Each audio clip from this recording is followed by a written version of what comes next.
teman-teman sekalian menjadi pemimpin di Indonesia lebih mencintai sastra dan mudah tulis menulis. Kalau saya dihormati dan ternyata kalian jadi pemimpin, saya akan tagih lewat arwah saya. Asik. Saya serius. Saya tampak serius kan? Itu teman-teman sekalian. Kemudian ternyata Allah mengabulkan doa itu. Kemudian saya dipertemukan dengan satu penerbit Nora Books, namanya itu masih lini penerbitannya Mizan Pustaka, termasuk tentang pustaka masuk lininya Mizan. Saya bertemu dengan CEO-nya namanya Deden Bibuan. Itu waktu beliau menawari saya, Krisna sanggup tidak? Nah ini kan orang Makassar itu punya kebobrokan khusus, termasuk diantaranya kalau ditantang. Kalau ditantang itu biar tidak bisa pasti bilang bisa, meskipun ujung-ujungnya setengah mati.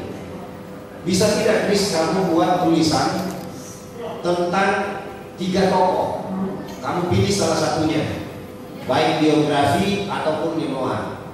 Begitu tawaran pertama. Saya bilang, maaf, kalau biografi saya kayaknya kurang seret, kurang cocok, kurang pas, karena sudah terlalu banyak buku biografi di Indonesia. Bagaimana kalau saya tulis dalam bentuk novel? Kata penerbitnya, oh novel lebih bagus lagi, karena daya serap pasar, orang suka beli novel. Saya bilang oke, setuju. Saya pilih satu nama, Dahlan Iskan. Kenapa saya pilih Dahlan Iskan? Alasannya ada 3. Kalau mau lebih banyak bisa sampai pagi, jadi 3 saja alasannya ya. Banyak sekali alasannya sebenarnya, cuma saya sebut yang 3 saja. Alasan pertama, saya sama-sama pemimpi punya sepatu di masa kecil. Bapak saya bukan orang kaya, harga sepatu sangat mahal dulu, duit 2.500 untuk membeli Warrior kulit itu. 2.500 itu bagi kami itu bisa beli bertonton gabah atau minyak tanah banyak sekali. Jadi daripada beli sepatu mending beli beras, kata bapak saya dulu. Padahal bapak saya tidak tahu kalau kaki sudah berdarah kalau jalan kaki ke sekolah kan gitu. Namanya juga bapak sendiri tidak tahu penderitaan anak. Sebaliknya juga begitu. Sebaliknya juga begitu. Anak banyak dari yang tidak tahu lagi penderitaan bapaknya itu. Nah itu teman-teman sekalian, kesalahan saya itu alasan pertama mengapa saya memilih Dahlan Iskan. Saya baru bisa punya sepatu pada saat duduk di kelas 5 SD. Itu pun bukan dibelikan oleh ayahanda saya almarhum, tetapi hadiah menang lomba cerdas cermat tingkat SD se-Sulawesi Selatan.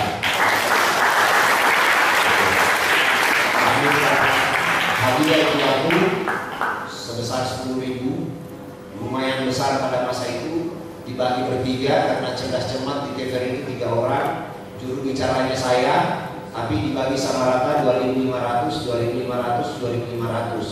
2.500-nya masuk kas sekolah. Dulu guru-guru di sekolah tidak pintar korupsi, sekarang juga tidak sih. Itu yang pertama. Persamaan, kami sama-sama bercita-cita punya sepatu. Kemudian yang kedua, kami sama-sama gembala. Orang-orang hebat itu keturunan gembala. Nabi Muhammad gembala dulu. Iya, orang-orang hebat itu gembala semua. Makanya jadi gembala dulu kalau menjadi orang hebat. Kok begitu sih? Itu statement biasa ya, jangan ditanggapi. Saya sama-sama menggembala, padahal juga. Cuma bedanya saya menggembala lebih besar, padahal kalah dari saya. Kalau padahal menggembala kambing atau domba, saya menggembala kerbau. Dan otomatis dari satu sudut saya lebih besar dari padahal. Gembalaannya maksudnya. Itu 2 persamaan pertama. Jadi kami sama-sama dilahirkan dari keluarga yang susah. Tetapi pada masa itu kita tidak merasa susah. Mengapa tidak merasa susah? Kita tidak pernah menonton televisi yang isinya sinetron-sinetron, yang isinya tentang kekayaan-kekayaan, yang isinya tentang makan-makan di resto-resto mahal, yang isinya tentang handphone-handphone canggih, yang isinya tentang perceraian dan lain-lain. Dulu tidak ada begitu. Nonton televisi itu harus ke kantor kecamatan, sedih ya. Nontonnya bareng-bareng di pinggir lapangan pula. Kalau hujan kehujanan. Dulu jadul banget sih saya ya. Nah itu. Jadi dulu kita itu susah ya, miskin berjamaah. Semuanya miskin. Jadi kita tidak sakit hati. Kalau sekarang kan sulit. Kita mau misalnya miskin, kita melihat berita di televisi. Kita setengah mati bayar pajak, PBB itu harus utang kiri kanan, dikorupsi sama pejabat negara. Kan pusing kita jadi rakyat gitu kan.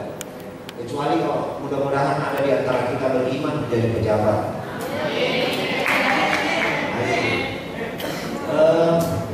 Itu dua alasan pertama.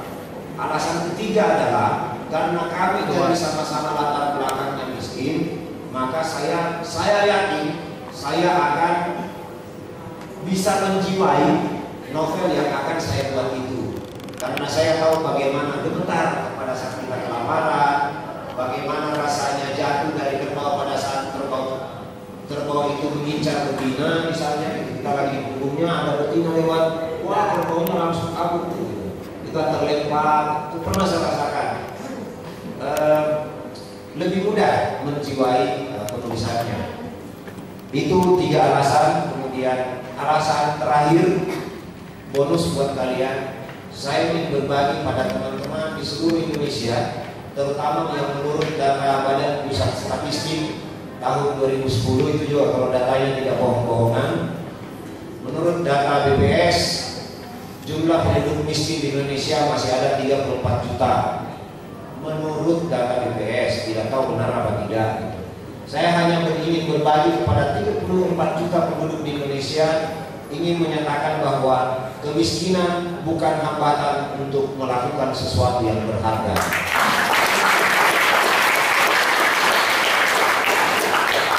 Kemiskinan bila dijalani dengan tepat akan mematangkan jiwa. Tepuk tangan lagi dong. Saya lama-lama jadi kayak tunggu lawan. Nah, begitu teman-teman sekalian, itu pesan dari pesan yang ingin saya titipkan lewat novel, kedua novel yang sudah saya ambil itu. Sampai di sini mungkin untuk sementara, nanti kita lanjutkan dengan bincang-bincang bareng. Saya sengaja bawa oleh-oleh buat teman-teman. Ada 3 penanya terbaik akan dapat 3 buku dari saya. 1 dari Nurulus, 2 dari saya. Bahkan ada buku pertama yang membuat saya ditulis 10 tahun mau menembus penerbitan dari 97 sampai 2007.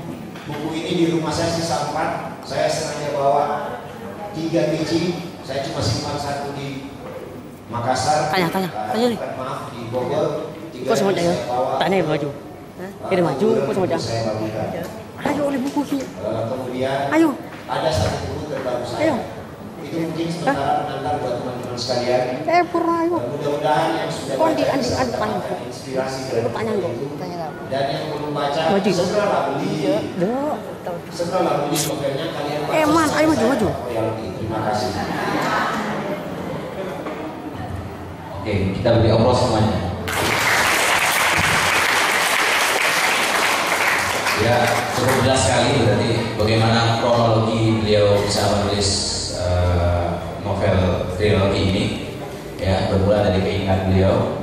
Tadi juga disebutkan faktor-faktor kenapa yang ditawarkan penerbit beliau milihnya Dahlan Iskan, karena sama-sama tanda kutip orang susahnya. Sekarang sudah jadi orang tidak susah Pak ya?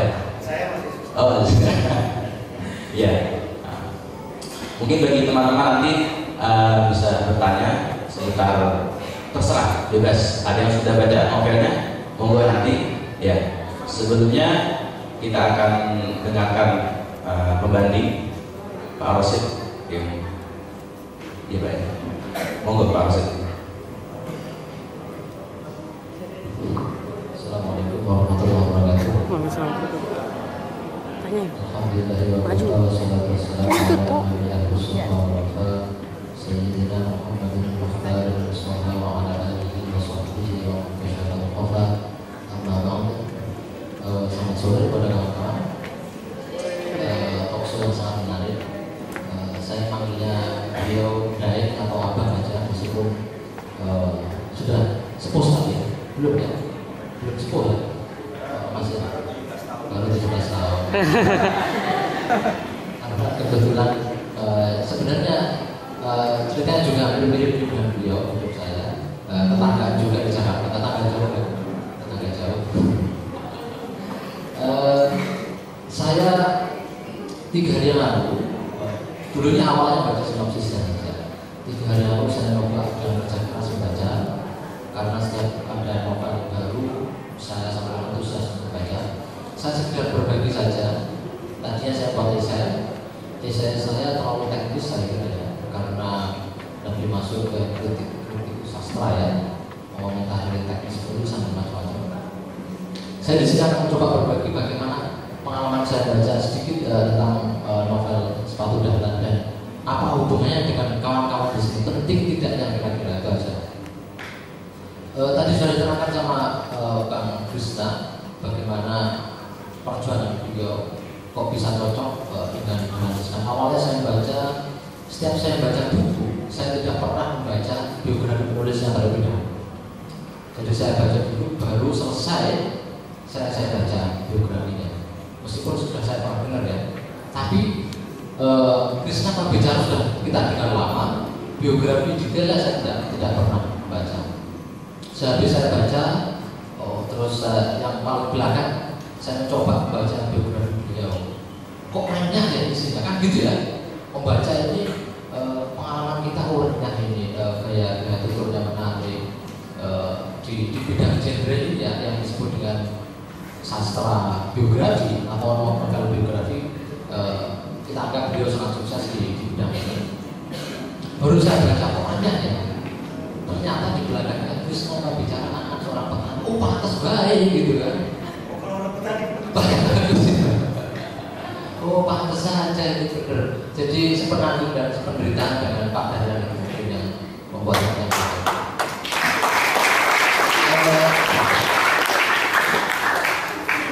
Seluruh intensi atau semangat dari buku ini adalah perjuangan hidup. Saya kira ini yang mesti kita garis bawahi.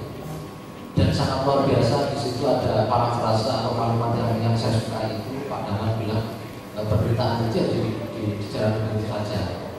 Seringkali orang itu meratap dengan kita, tapi lupa soal perjuangan hidup. Itu yang membuat kita gagal sebenarnya. Dulu sewaktu saya masih kecil juga bersama dengan kawan-kawan, saya santri bulan. Saya suka novel. Sekarang agak miskin novel di perpustakaan, perlu kita kritik perpustakaan hiburan untuk lebih banyak berikan novel buat merangsang kawan-kawan. Saya baca apa itu contohnya Dilan Kapal Ganderwis, baca Di Bawah Naungan Ka'bah, ya Robohnya Surokami, Nafis dan lain-lain. Ada saat yang sangat berkesan sekali waktu saya baca sampai sekarang. Ada 2 novel penulis yang saya anggap itu berpengaruh dalam hidup saya. Satu adalah bapak mertua Gus Solah, namanya Kiai Saifuddin Zuhri, dulu menulis novel Guruku Orang-Orang Pesantren. Semasa saya baca itu, saya bercita-cita ingin ketemu dengan penulisnya yang namanya Kiai Saifuddin Zuhri. Ternyata belakangan sudah agak dewasa, baru tahu kalau Saifuddin Zuhri sudah meninggal, jadi pupus harapan saya. Yang kedua saya baca novelnya Burung-Burung Mayat, itu karyanya Manul Wijaya. Karena saya sering dapat cerita beberapa tulisan Manul Wijaya itu orang luar biasa, disebut roh dan lain-lain. Itu juga saya kecil itu ya, tipu. Saya kira si Manul ini kiai. Saya kira si Manul Wijaya ini seorang kiai. Saya juga punya cita-cita suatu saat saya harus ketemu dengan Manul Wijaya karena dia bisa tulis luar biasa. Saya sudah beranjak dewasa, saya pergi ke Jogja, ternyata baru tahu orang Manul Wijaya itu seorang pastor Katolik. Ya, itu pengalaman saya. Setelah baca ini, saya agak itu ya, agak bayang-bayangkan gimana sih perasaan kawan-kawan yang sudah baca gitu. Kalau saya dulu begitu sulitnya itu ketemu dengan pembicara itu penulis itu. Saya kira kawan-kawan mesti beruntung bisa langsung ketemu dengan Bang Krishna pada siang dan sore ini ya. Tapi tentunya yang mesti ada pegang adalah kawan-kawan pegang itu betul-betul